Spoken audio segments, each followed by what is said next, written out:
Welcome back to another technical deep dive here in the debug zone. Today we're tackling a big question and breaking it down with insights from other users. Hopefully this clears up some misconceptions and helps you get the answer you need.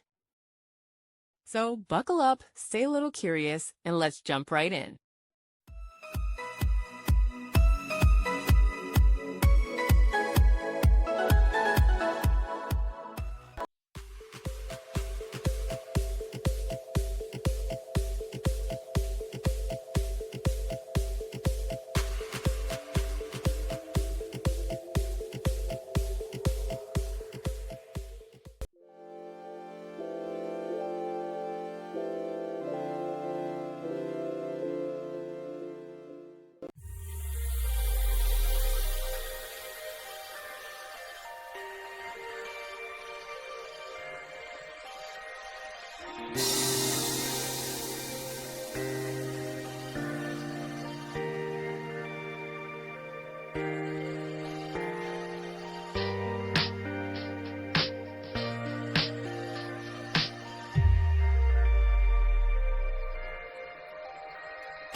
And that's a wrap.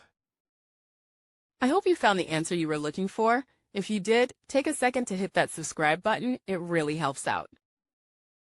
And let me know in the comments which solution worked best for you. See you next time in the debug zone.